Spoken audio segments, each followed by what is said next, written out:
Greetings, hello everybody. My name is Chuck Palm, and welcome to another episode of Top Tech Talk Show, where we talk all the top tech without the techno babble. And I am super excited today because we've got a brand new guest, somebody that I've just met, and really excited to share with you because he's doing some of my favorite stuff, and that is Web3 related content marketing. And in fact, he's the co-author of Epic Content Marketing with Joe Pulizzi that you've seen on this show. And Brian Piper, Director of Content Strategy and Assessment, University of Rochester. Welcome to the show, sir.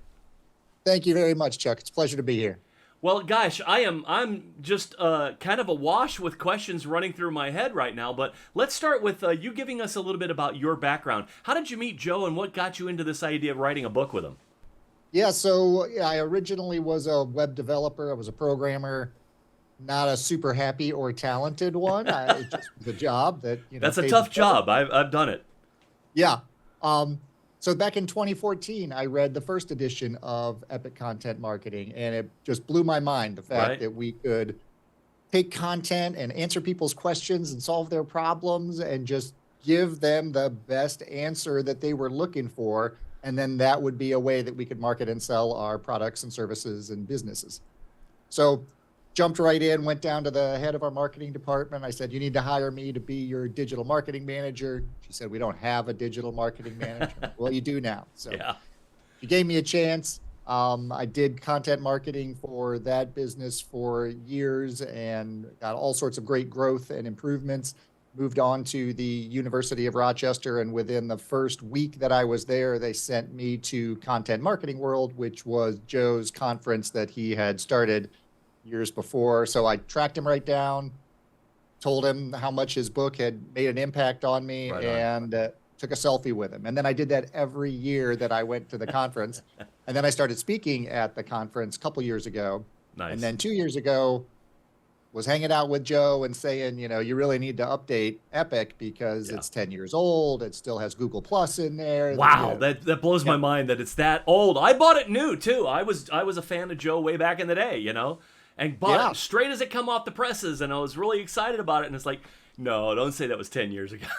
I know, right? Yeah, it dates us, definitely. Right. But, after hounding him, he eventually agreed that it definitely needed a redo. And there's, about a third of the book is still the original, just updated first edition content with new case studies and new examples. But then 2/3 of the book is all new things that have changed, technologies, functions, jobs, all these things that have evolved in the last 10 years and are continuing to evolve. So we included all sorts of content around, Web3 and AI and communities and super fans and buying and selling creator businesses. So we tend to focus on Web3 stuff on this show, but just the content marketing angle is, I think, really the impetus or the birth of Web3. And that was, Web2 was all about publishing. You had the ability to create content, put it online for other people to consume. Now, Web3 is about ownership and owning that content, being able to rent it out maybe or profit from that in a different way. Sure, it's great when you write a book and you can sell that book, but you only have a limited audience that you could reach that way. You have an unlimited audience on the internet, and now there's tools that make it so much easier than when you and I started more than 10 years ago. Yeah, absolutely. And the idea of ownership and this co-creation opportunities and really, it superpowers your opportunities to build a community around your content, because not only can you prove that you own it, but you can give access to it. You can gate access to it. You can provide users with different ways to, get your content or your time. You can even profit from the resale of it and become a producer of something that you get royalties for outside of the music and the book industry. That's a very exciting opportunity for people like me who've been creating content for over 20 years now, Yeah, absolutely. And I'm in 2 different Web3 communities that have started these co-creation projects where we've written a whole nother book with 35 different people who have all come together as part of this community. That's cool. Yeah, is it available now? Do you want to plug that too? Let's talk about it. Yeah, actually, it releases in June. It's called The Most Amazing Marketing Book Ever. And it I has love it. 36 different authors who have all come together. And Mark Schaefer, it's his community. He Cool. gathered us all together and we collaborated on this book project. It was great. That's awesome, and you know, there's lots of exciting things happening in the web space now. You know, I've been in very early days of the internet. We were writing HTML code by hand. You know, it seems like typewriters at the time, but you know, history notwithstanding, the future's exciting because now some of the content is actually being created by the big AI, the big artificial intelligence, and everybody's freaking out over it. Give me your take without me polluting the stream too much. Yeah, I mean, I think AI is an incredible tool for ideation, brainstorming, for speeding up your workflow processes. I think as far as the AI generated content goes, we're still a ways off from having content that sounds authentic, sounds human, sounds True. like it has a voice. And I think that's where the individual creators have the opportunity to really set themselves up, create that personal brand where they can't be copied, where we're having real conversations like this that Yes. can't be AI generated, at least not yet. Right, right. So what we're seeing a little bit of that, and I do some other media and radio stuff that you know we're every day there's a new breaking news story about what AI is taking away jobs from people. You're actually the third live person I've spoken to about AI in the content creation, world of publications that's not afraid of it, and has pretty much said the same thing. No, it's going to be a really good, helpful tool. I would think that people like you and me and Joe and others that create content all the time would be the most afraid of it if it was really a threat. I mean, it's like any other tool, right? What are you seeing being produced now that's got you excited about AI? Well, I'm seeing a lot more around. I mean, the image generators are getting much better at actually Oh yeah, giving what you're asking for. true. There's a lot more content out there right now about how to actually generate these prompts, how to create these prompts, how to use the tools to help tell you what you need to add to your prompts to get what you want. I think we're going to see prompt engineering as a whole new job category. We're already seeing jobs posted for prompt engineers who can come in, Wow. ask the AI tool for exactly what you need and to get it instead of having to spend hours going back and forth and experimenting and Yeah. trying different prompts. So, that's one of the things that I'm really liking about it. And, the other thing is giving creators opportunities to save time and optimize their time. You can examine large data sets to see what content's performing well, what That's things are true. working Right. well. Then you can have AI help you with that process of actually coming up with ideas, coming up Hmm. with titles, taking your podcast and taking your transcript and automatically making it into show notes and tweets. And there's a lot of different ways that it can help streamline our processes and save us time, which is what we all need more of.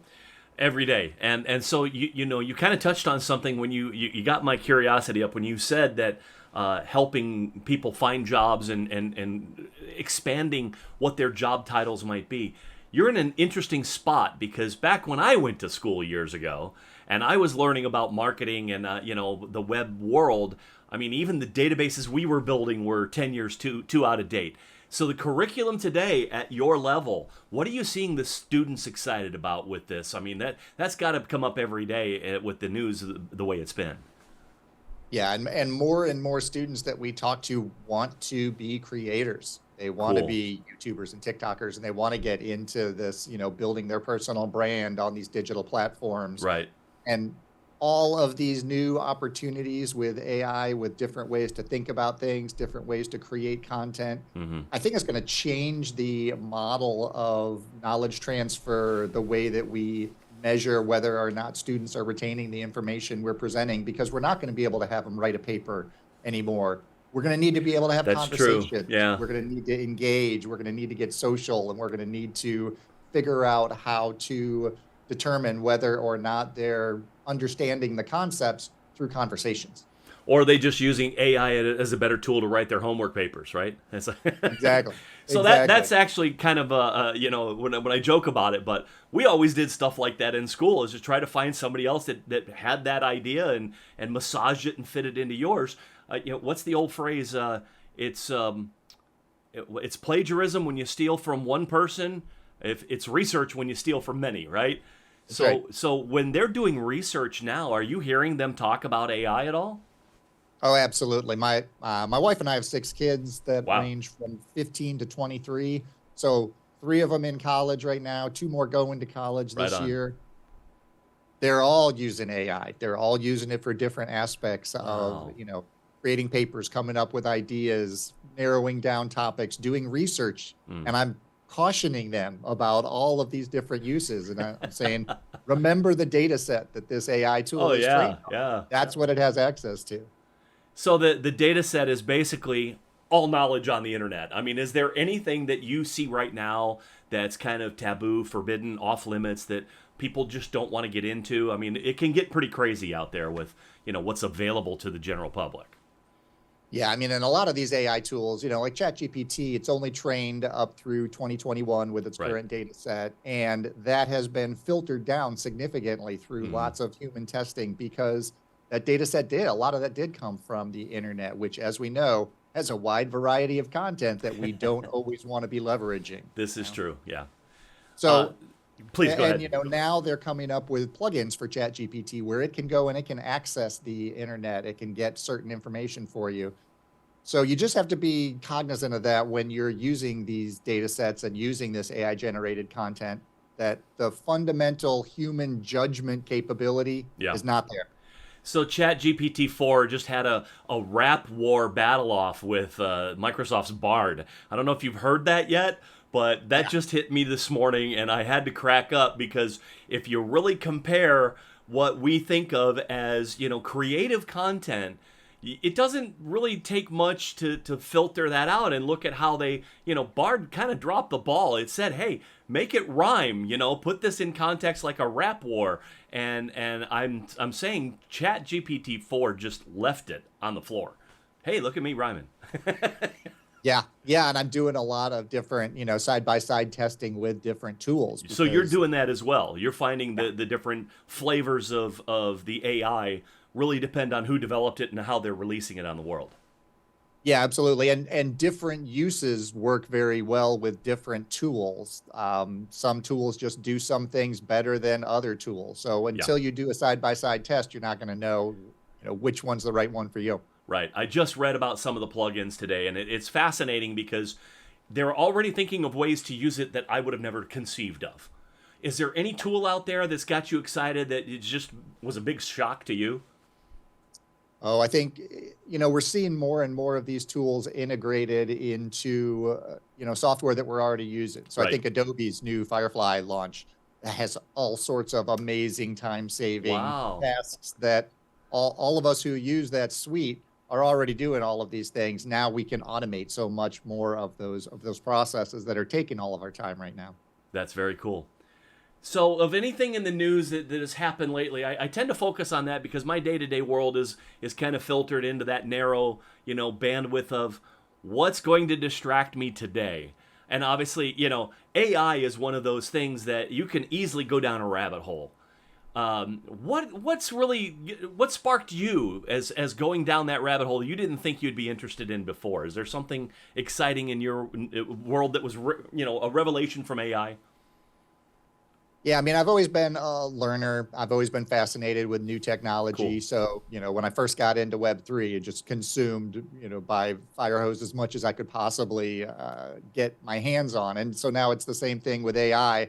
And I think, one of the things that surprises me and motivates me is there are so many sources out there to look at all the different tools and all the different opportunities and to really get those, first person use cases from people who are trying these, tools out. Yeah. And the fact that even the engineers who write these programs don't really know how they're going to work when they're released into the public. So And you I always think got that's those a, trolls out there that want to push the buttons and drive it farther and faster, make it do things it wasn't designed to do just to try to break it.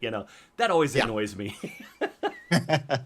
but they're, they're troubleshooting it, they're testing it, they're That's finding out true. what works and what doesn't work. So Yeah, a yeah. I mean, double-edged it sword is for sure. important to know how far because there will be people who use it for malicious reasons out there, and I love seeing the prompts that come up would say, "Hey, I'm really not allowed to do that. Let's not talk that way." It has a Yeah. better moral filter than most people on the internet that are trying to poke it. Yep. Yeah, absolutely. And I just love seeing how, these different tools are used across the different, landscapes that I play in, and healthcare, higher education, Right on. just seeing how these different industries are starting to leverage these tools and where it's going to make an impact and cause some major changes. So let's shift gears just a little bit because I could go down that rabbit hole again all day on AI. I'm really interested now in how content creators are taking not just AI, but the daily news. Wow, here surprise! I'm back on the news again. We come to this idea that every day the access to information is greater and greater. That gives us as content creators more tools in our tool bag to be able to tell stories better. Tell me what's coming up in CEX this year. I'm really excited. It's going to be the first time I get to go, and I've been a fan for the longest. So this year I made the commitment. Joe and I were talking about it. Tell me what you're going to be there, I assume. I am. Yeah, Great. I'll be speaking there. Great. So let's get the 2-minute preview. What's going to happen there in Cleveland this year? So many amazing speakers are coming in. Jesse Cole from Savannah Bananas is going to be there Awesome. talking about his whole fans first movement. And last year was an epic content, at the event, and it was, I think, the perfect combination of creators and content marketers in industries, content entrepreneurs looking to start their own creator business, and Web3 experts who are really focused on the creator economy and how to manage assets and data. And so all of those conversations, you could just see opportunities springing up right and left from people talking with each other and all of a sudden saying, "Oh, well, I'm looking for somebody that can do exactly that." Right. And now I think you're going to start adding in AI tools, and it's just a unbelievable collection of different ideas and different people all facing similar challenges and all solving those problems in different ways. That's awesome. So I want to give you the last couple of minutes here to tell us about what's on your to-do list for the next 30 to 90 days. Obviously, CEX is a big deal. What's got you, changing your lessons plans for the end of the year? Yeah, I mean, I'm doing a lot of speaking. I'm at NFT NYC next month, and then CEX the month after that. Several other higher ed conferences coming up after that. And I think just more and more we're seeing all these different avenues spring up for people to talk about Web3. Now I'm in a marketing group that is all about Web3 in marketing. And it's just amazing to see all the different projects that everyone is working on. And now we're seeing some projects really start to take hold in the Web3 space. We're seeing people that, now we're past the huge hype of NFTs, and now we're really getting into these more like practical use cases and ways that this can really help improve different organizations, different workflows, different processes, data management. I noticed that CEX has an NFT ticket this year, which is super exciting. And, for the uninitiated out there, the Ticketmaster actually released information yesterday about a band, Avenged Sevenfold. They're out there producing content that is only available to NFT holders. And the first line of tickets go to those NFT guys. So there's a ridiculous amount of value add brought to something as mundane as buying a concert ticket. And now, because of Web3 and the creator economy, they're creating content that only those holders of NFTs will have access to. So, Absolutely. I mean, are you seeing that in other venues now? Oh, definitely. Yeah. Especially like educational content, Web3 educational content. Oh, There that's are all awesome. sorts of groups that are, you have to have an NFT to be able to access different areas of their content, to get different certifications. So it opens up the door not only for you to get different content, but for you to connect with all the other people who are also holders and Joe's doing that for Sure. his NET CEX holders. I mean, we're having a special event where we're all getting together before the conference to network, to talk about opportunities, see what we want to get out of the conference, what we want the direction of the conference to be. Very cool. So I got to say, this has been an absolute pleasure on my end. I can't thank you enough for your time and the great conversation. Not just AI, not just NFTs, web creation, Web3 content, all really great stuff. And I'm super excited that I get to meet you next month, man. This is going to be a lot of fun.